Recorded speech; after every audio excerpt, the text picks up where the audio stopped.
melihat ada tim yang baru, drummer baru, main keyboard baru, dan nggak hanya mereka sebenarnya, Sani juga sedang training.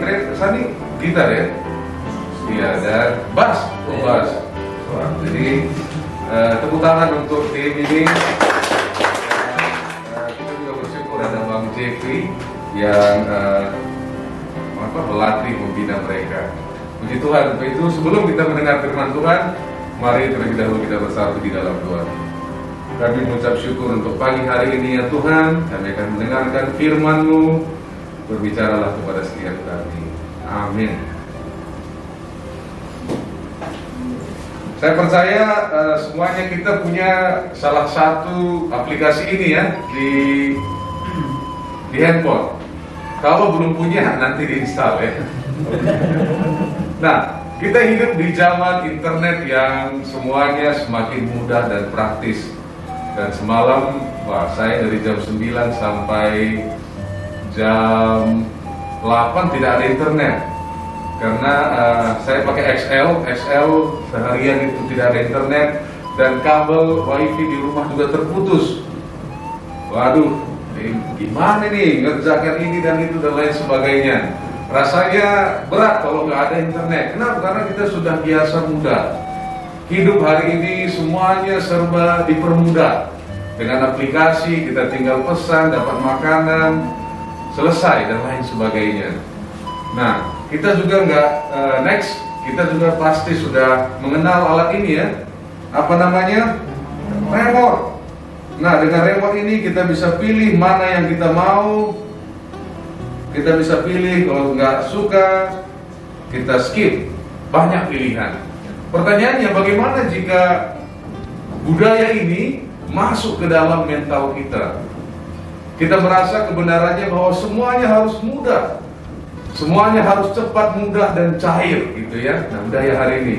Nah, gimana kalau itu menjadi kebenaran di dalam hidup kita, bahwa segala sesuatu harus rumusnya seperti itu? Sehingga ketika kita menemukan yang tidak mudah, kita pikir itu pasti dari setan ya.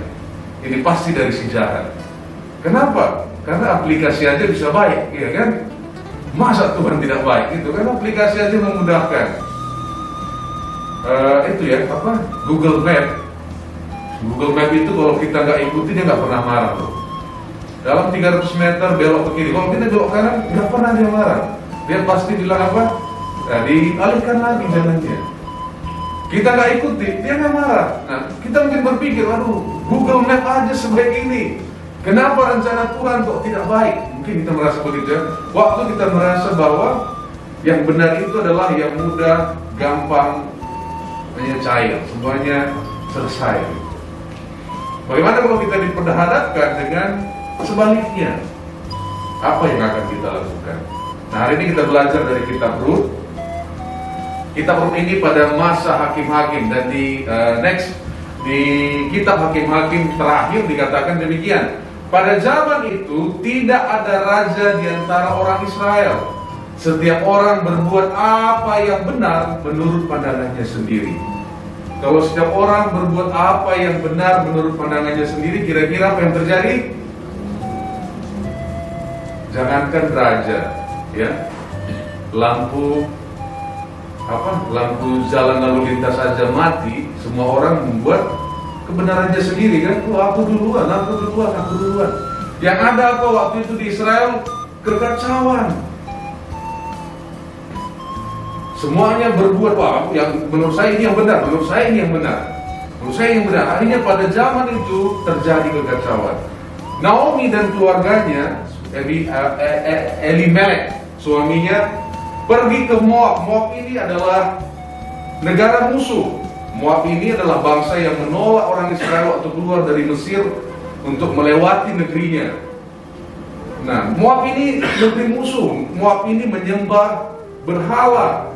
Akhirnya karena di sana kacau, untuk mempertahankan hidup Naomi dan keluarganya dan kedua anaknya, Mahlon dan siapa tadi satu lagi, Kilion, pindah ke Moab.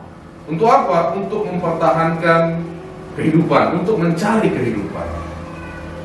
Nah, jadi mereka pindah ke sana untuk mencari kehidupan. Selanjutnya apa yang terjadi? Kita tahu next di ayat 3 dan 5, kemudian matilah Elimelek, suami Naomi, sehingga perempuan itu tinggal dengan kedua anaknya. Keduanya mengambil perempuan Moab, perempuan dari musuh. Yang pertama bernama Orpa, yang kedua bernama Rut, dan mereka diam di situ kira-kira 10 tahun lamanya. Lalu matilah juga keduanya, yakni Mahlon, Kilon, sehingga perempuan itu kehilangan kedua anaknya dan suaminya. Dalam 10 tahun ada 3 orang kehilangan.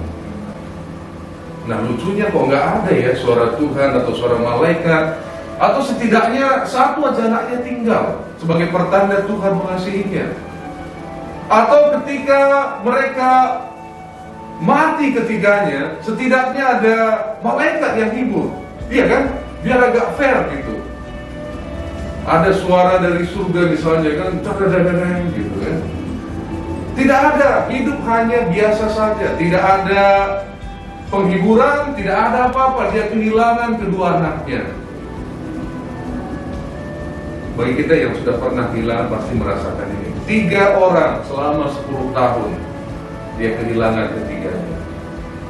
Nah, dan Naomi tidak punya banyak pilihan pada zaman itu. Kalau dia kehilangan suami, maka secara status sosial dan ekonomi ini akan sangat berat. Harus memiliki yang namanya keluarga penebus. Jadi kalau misalnya ada laki-laki dari keluarga Elimelek, dialah yang bertanggung jawab. Masalahnya tidak ada, dan mereka faktanya adalah di negeri musuh. Naomi tidak punya banyak pilihan, dia tidak punya keluarga yang mau menebus mereka. Sehingga apa yang Naomi lakukan di ayat 12-13 next, pulanglah anak-anakku. Dia menyuruh pulang kedua menantunya. Pergilah, sebab sudah terlalu tua aku untuk bersuami. Maksudnya kalau aku punya anak lagi, menantunya ini bisa dinikahi anaknya. Keluarga penebus, ya, kinsman redeemer bahasa Inggrisnya. Nah, seandainya pikirku ada harapan bagiku, dan sekalipun malam ini aku bersuami, bahkan sekalipun aku masih melahirkan anak laki-laki, masakan kamu menanti sampai mereka dewasa? Masakan karena itu kamu harus menahan diri dan tidak bersuami? Janganlah kiranya demikian, anak-anakku. Bukankah jauh lebih pahit yang aku alami daripada kamu? Dia mau bilang, kalian hanya kehilangan suami, saya kehilangan suami dan anak-anak. Sebab tangan Tuhan teracung terhadap aku. Tangan Tuhan teracung terhadap aku. Naomi menggambarkan bagaimana yang dia alami. Dia tidak menutupinya. Tangan Tuhan teracung terhadap aku. Nah, dalam keadaan yang tidak punya banyak pilihan, dalam keadaan yang menyedihkan, dalam keadaan yang kelam, Naomi melakukan satu hal. Next. Kemudian berkemaslah ia dengan kedua menantunya, dan ia pulang dari daerah Moab. Sebab di daerah Moab ia mendengar bahwa Tuhan telah memperhatikan umatnya dan memberikan makanan kepada mereka. Dia mendengar Tuhan memperhatikan umatnya di Israel. Waktu dia mendengar ini, apa yang dia lakukan? Kalau Tuhan telah memperhatikan umatnya, sebaiknya saya pulang dari Moab ke Bethlehem. Nah, ini tidak hanya berbicara geografi, perpindahan lokasi, tapi perpindahan spiritual, rohani. Saya yang tadinya tinggal di daerah musuh, saya pengen kembali ke Bethlehem, mendekat kepada Tuhan. Jadi waktu Naomi dalam kesesakannya, dia melakukan satu hal. Dia mengingat kepada Tuhan. Dia mengingat apa yang telah pernah Tuhan lakukan melalui bangsa Israel. Wah, waktu dia telah mengingat, mendengar itu, dia teringat akan kembali ke Bethlehem. Nah, Moab itu adalah musuh orang Israel. Saya katakan tadi, mereka penyembah berhala. Bahkan untuk kesuburan tanah, mereka percaya harus menyembah berhala. Jadi sangat berbeda sekali dengan orang Israel. Sehingga Naomi tahu bahwa dia harus kembali kepada kemana dia berasal, ke Bethlehem. Makanya waktu Naomi berkata di ayat 8 next, berkatalah Naomi kepada kedua menantunya itu, pergilah, pulanglah masing-masing ke rumah ibumu. Tuhan kiranya menunjukkan kasih-Nya kepadamu. Naomi ini dalam kesesakan juga. Dia berkata kepada kedua menantunya yang tidak percaya kepada Allah Israel, Tuhan kiranya El Shaddai, Allah yang saya sumpah itu, kiranya menunjukkan kasih-Nya kepadamu. Naomi rindu dalam kesesakannya, menantunya juga mengenal Tuhan. Naomi benar-benar mengingat akan Tuhan. Nah, yang pertama Naomi mengingat Tuhan. Next, ketika dia pulang ke Bethlehem, dikatakan dan berjalanlah keduanya sampai mereka tiba di Bethlehem. Ketika mereka masuk ke Bethlehem, gemparlah seluruh kota itu karena mereka. Kenapa? Karena mereka dari tanah musuh. Dan perempuan-perempuan itu berkata, Naomi kah itu? Tapi ia berkata kepada mereka, janganlah sebutkan aku Naomi, sebutkanlah aku Mara, sebab yang Maha Kuasa telah melakukan banyak yang pahit kepadaku. Naomi artinya manis, Mara artinya pahit. Naomi berkata, jangan sebutkan aku Naomi. Di sini kita lihat Naomi tidak menyembunyikan apa yang ia rasakan. Dia berkata, panggil saya pahit, Mara, karena Tuhan telah melakukan banyak yang pahit. Perhatikan, dia menyebut Tuhan apa? Karena yang Maha Kuasa. Ada berapa banyak kita di sini yang kecewa dan memanggil Allah Maha Kuasa seperti Naomi? Jarang ya. Kira-kira waktu Naomi bilang Maha Kuasa ini, apakah bentuk penghinaan kepada Tuhan atau bentuk apa? Ada berapa banyak yang kita waktu kecewa Allah kuasa gitu kan? Nah kalau seperti itu orang mantap. Iya kan? Tapi Naomi, sebab yang Maha Kuasa. Next, di ayat 21 dia ulangi kembali. Dia bilang begini, dengan tangan yang penuh aku pergi, dengan suami dan kedua anakku aku pergi dari Bethlehem ke Moab. Tetapi dengan tangan yang kosong Tuhan memulangkan aku. Tetapi sekarang ketiganya telah mati. Mengapakah kamu menyebut aku Naomi? Mengapa kamu menyebut aku manis? Mengapa kamu menyebut aku diberkati? Karena Tuhan telah naik saksi menentang aku, dan yang Maha Kuasa telah mendatangkan malapetaka kepada aku. Jangan sebut saya Naomi. Lagi-lagi dia berkata, dan yang Maha Kuasa. Dia tidak menyembunyikan apa yang dia rasakan. Dia tahu malapetaka yang dia rasakan.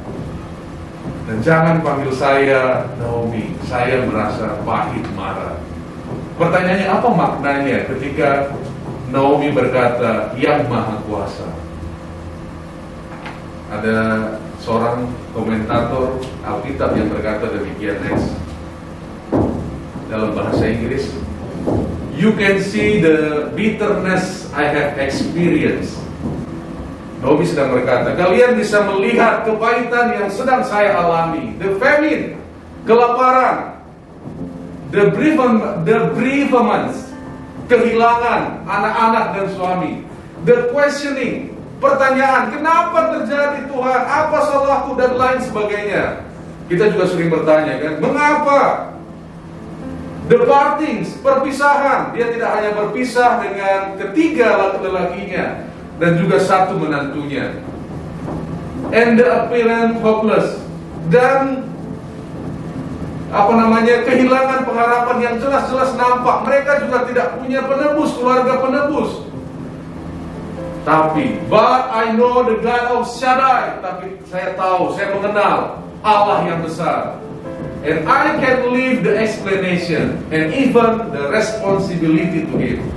Jadi saya bisa serahkan kepada El Shaddai semua penjelasannya dan juga tanggung jawab kepada Dia atas hidup saya. Artinya Naomi dalam Malapetaka sekalipun aku percaya tangan Tuhan yang El Shaddai, yang sanggup menepati janjinya, sedang melakukan sesuatu di dalam hidupku.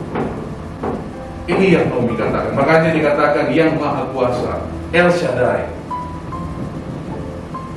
Yang kedua, kita belajar dari Naomi, sekalipun dalam demikian dia percaya kepada Tuhan.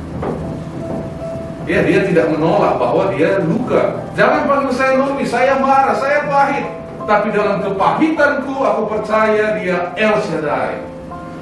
Dalam situasi kita hari ini, mungkin kita juga berpikir, jangan-jangan di dunia ini, orang ateis berpikir bahwa di dunia ini semua terjadi tidak ada alasannya.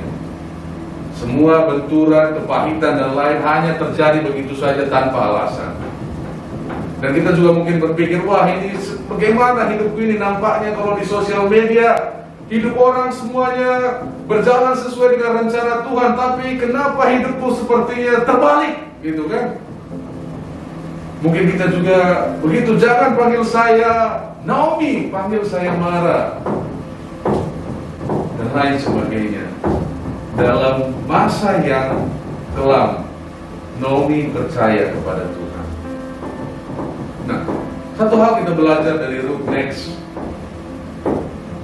Ketika sebelumnya, next, oke, sudah. Ini. Satu hal kita belajar dari hidupnya Ruth. Ruth dalam persimpangan, saya miss ini. Ruth dalam persimpangan ketika Naomi bertanya, Ruth pulang aja lah, karena nggak ada harapan lagi kepadaku. Tapi apa respon Ruth? Ruth berkata, Allahmu adalah Allahku, bangsamu adalah bangsaku. Bayangkan dia seorang Moab. Kira-kira kalau seorang musuh datang ke negeri musuh, masa depan apa yang ada padanya kira-kira? Tidak ada ya. Bagaimana kira-kira di pikiran Ruth? Dia sudah nggak punya suami dan dia datang ke negeri musuhnya. Tapi Ruth berkata kepada Naomi, Allahmu adalah Allahku. Kita juga belajar dari Ruth dalam persimpangan hidupnya. Sekalipun Ruth belum mengenal Allahnya Naomi, tapi ketika Naomi mengalami segalanya, ketika Naomi kehilangan suaminya, kedua anaknya, tidak ada penghiburan, tidak ada suara malaikat, benar-benar hidup yang datar, rata, flat sama sekali. Ini berbicara sesuatu kepada Ruth. Sekalipun demikian, dia melihat bahwa Naomi ini tetap berkata bahwa El Shaddai, Allah yang Maha Kuasa. Sehingga ketika dalam persimpangan hidupnya, Ruth mengikut kepada siapa? Naomi. Dan next, di ayat terakhir dikatakan, demikianlah Naomi pulang bersama-sama dengan Ruth. Perempuan Moab itu menantunya yang turut pulang dari daerah Moab, dan sampailah mereka ke Bethlehem pada permulaan musim menuai jelai. Nah, kalau dibilang Bethlehem, kita mengingat apa?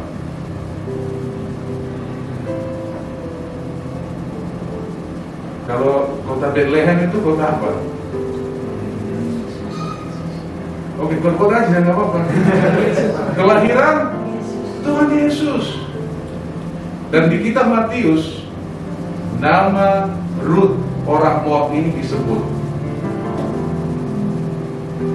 Jadi Ruth ini adalah nenek buyutnya dari Raja Daud, nenek buyutnya dari Yesus.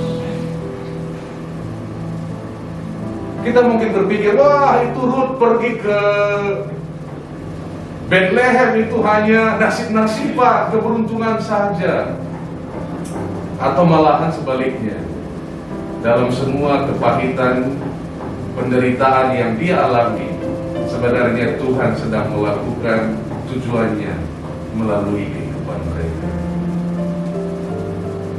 Kita belajar dari Naomi dan Ruth, hidup yang sederhana, Tidak ada intervensi dari surga, hanya ordinary, nggak ada mujizat yang menyelamatkan. Dalam hal itu pun mereka percaya. Dan saya nggak tahu apa yang sedang kita hadapi hari ini. Belum next. Balik lagi dulu. Saya tidak tahu apa tantangan yang kita hadapi hari ini. Mungkin masa depan dan lain sebagainya. Tapi satu hal yang kita belajar bahwa di Bethlehem Yesus Kristus lahir.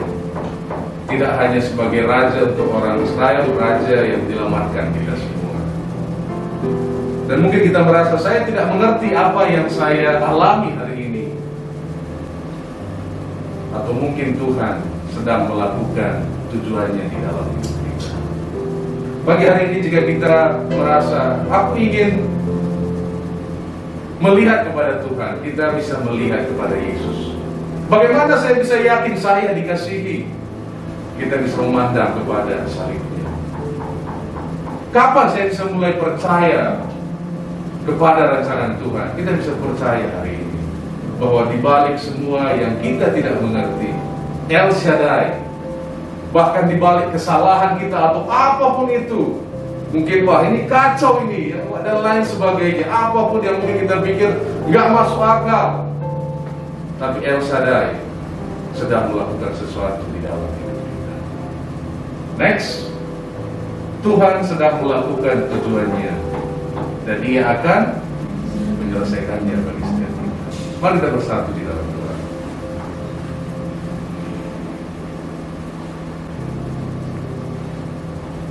Biarlah firman-Mu ya Tuhan berbicara kepada setiap kami dalam nama Bapa, Putra, dan Roh Kudus.